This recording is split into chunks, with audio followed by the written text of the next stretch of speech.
Chapter 21. Childe Rowland. Childe Rowland and his brothers twain were playing at the ball, and there was their sister Burd Ellen in the midst among them all. Childe Rowland kicked it with his foot, and caught it with his knee. At last, as he plunged among them all, o'er the church he made it flee. Burd Ellen round about the isle to seek the ball is gone, but long they waited, and longer still, and she came not back again.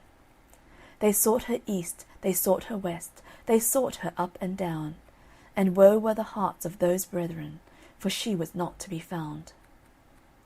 So at last her eldest brother went to the Warlock Merlin and told him all the case, and asked him if he knew where Burd Ellen was. "The fair Burd Ellen," said Warlock Merlin, "must have been carried off by the fairies, because she went round the church wide as shins, the opposite way to the sun. She is now in the dark tower of the King of Elfland. It would take the boldest knight in Christendom to bring her back." "If it is possible to bring her back," said her brother, "I'll do it, or perish in the attempt." "Possible it is," said the Warlock Merlin, "but woe to the man or mother's son that attempts it, if he is not well taught beforehand what he is to do." The eldest brother of Burd Ellen was not to be put off, by any fear of danger, from attempting to get her back. So he begged the Warlock Merlin to tell him what he should do, and what he should not do, in going to seek his sister. And after he had been taught and had repeated his lesson, he set out for Elfland. But long they waited, and longer still, with doubt and muckle pain. But woe were the hearts of his brethren, for he came not back again. Then the second brother got tired and sick of waiting, and went to the Warlock Merlin, and asked him the same as his brother. So he set out to find Burd Ellen. But long they waited, and longer still, with muckle doubt and pain, and woe were his mother's and brother's heart, for he came not back again. And when they had waited and waited a good long time, Childe Rowland, the youngest of Burd Ellen's brothers, wished to go, and went to his mother the good queen, to ask her to let him go. But she would not at first, for he was the last of her children she now had, and if he was lost, all would be lost. But he begged and he begged, till at last the good queen let him go, and gave him his father's good brand that never struck in vain. And as she girt it round his waist, she said the spell that would give it victory. So Childe Rowland said good-bye to the good queen, his mother, and went to the cave of the Warlock Merlin. "Once more, and but once more," he said to the Warlock, "tell how man or mother's son may rescue Burd Ellen and her brothers twain." "Well, my son," said the Warlock Merlin, "there are but two things, simple they may seem, but hard they are to do. One thing to do, and one thing not to do. And the thing to do is this: after you have entered the land of Fairy, whoever speaks to you, till you meet the Burd Ellen, you must out with your father's brand, and off with their head.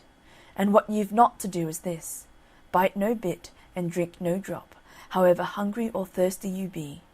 Drink a drop or bite a bit, while in Elfland you be, and never will you see Middle-earth again."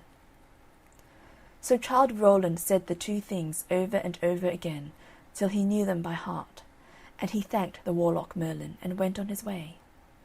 And he went along, and along, and along, and still further along, till he came to the horseherd of the King of Elfland, feeding his horses. These he knew by their fiery eyes, and knew that he was at last in the land of Fairy. "Canst thou tell me," said Childe Rowland to the horseherd, "where the King of Elfland's dark tower is?" "I cannot tell thee," said the horseherd, "but go on a little further, and thou wilt come to the cowherd, and he, maybe, can tell thee." Then without a word more, Childe Rowland drew the good brand that never struck in vain, and off went the horseherd's head. And Childe Rowland went on further, till he came to the cowherd, and asked him the same question. "I can't tell thee," said he, "but go on a little farther, and thou wilt come to the henwife, and she is sure to know." Then Childe Rowland out with his good brand, that never struck in vain, and off went the cowherd's head. And he went on a little further, till he came to an old woman in a grey cloak, and he asked her if she knew where the dark tower of the King of Elfland was. "Go on a little further," said the henwife, till you come to a round green hill, surrounded with terrace rings, from the bottom to the top. Go round it 3 times widershins, and each time say, open, door, and let me come in. And the 3rd time the door will open, and you may go in. And Childe Rowland was just going on, when he remembered what he had to do. So he out with the good brand that never struck in vain, and off went the henwife's head. Then he went on and on and on, till he came to the round green hill with the terrace rings from top to bottom, and he went round it 3 times widershins, saying each time, open, door, and let me come in. And the 3rd time the door did open, and he went in, and it closed with a click, and Childe Rowland was left in the dark. It was not exactly dark, but a kind of twilight or gloaming. There were neither windows nor candles, and he could not make out where the twilight came from, if not through the walls and roof. These were rough arches made of a transparent rock, encrusted with sheep silver and rock spar and other bright stones. But though it was rock, the air was quite warm, as it always is in Elfland. So he went through this passage till at last he came to 2 wide and high folding doors which stood ajar. And when he opened them, there he saw a most wonderful and glorious sight, a large and spacious hall, so large that it seemed to be as long and as broad as the green hill itself. The roof was supported by fine pillars, so large and lofty that the pillars of a cathedral were as nothing to them. They were all of gold and silver, with fretted work, and between them and around them wreaths of flowers, composed of, what do you think? Why, of diamonds and emeralds, and all manner of precious stones. And the very keystones of the arches had for ornaments clusters of diamonds and rubies and pearls and other precious stones. And all these arches met in the middle of the roof, and just there, hung by a golden chain, an immense lamp made out of one big pearl hollowed out and quite transparent. And in the middle of this was a big, huge carbuncle, which kept spinning round and round, and this was what gave light by its rays to the whole hall, which seemed as if the setting sun was shining on it.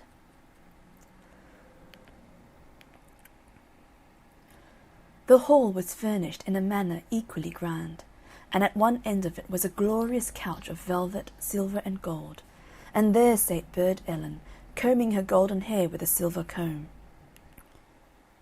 And when she saw Childe Rowland, she stood up and said, God pity ye, poor luckless fool, what have ye here to do?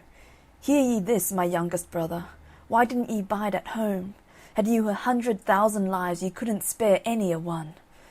But sit ye down, but woe, oh woe, that ever ye were born, for come the King of Elfland in, your fortune is forlorn. Then they sate down together, and Childe Rowland told her all that he had done, and she told him how their 2 brothers had reached the Dark Tower, but had been enchanted by the King of Elfland, and lay there entombed as if dead. And then after they had talked a little longer, Childe Rowland began to feel hungry from his long travels, and told his sister Burd Ellen how hungry he was, and asked for some food, forgetting all about the Warlock Merlin's warning. Burd Ellen looked at Childe Rowland sadly and shook her head, but she was under a spell and could not warn him. So she rose up and went out, and soon brought back a golden basin full of bread and milk. Childe Rowland was just going to raise it to his lips, when he looked at his sister and remembered why he had come all that way. So he dashed the bowl to the ground and said, Not a sup will I swallow, nor a bit will I bite, till Burd Ellen is set free. Just at that moment they heard the noise of someone approaching, and a loud voice was heard saying, Fee, fi, fo, fum, I smell the blood of a Christian man. Be he dead, be he living, with my brand I'll dash his brains from his brain pan. And then the folding doors of the hall were burst open, and the King of Elfland rushed in. Strike then, Bogle, if thou darest, shouted out Childe Rowland, and rushed to meet him with his good brand that never yet did fail. They fought and they fought and they fought, till Childe Rowland beat the King of Elfland down onto his knees, and caused him to yield and beg for mercy. I grant thee mercy, said Childe Rowland, Release my sister from thy spells, and raise my brothers to life, and let us all go free, and thou shalt be spared." "I agree," said the Elfin King, and rising up he went to a chest, from which he took a phial filled with a blood-red liquor. With this he anointed the ears, eyelids, nostrils, lips, and finger-tips of the two brothers, and they sprang at once into life, and declared that their souls had been away, but had now returned. The Elfin King then said some words to Burd Ellen, and she was disenchanted, and they all four passed out of the hall through the long passage, and turned their back on the dark tower, never to return again. And they returned home, and the good Queen their mother, and Burd Ellen never went round a church wider shins again. End of chapter 21. Childe Rowland.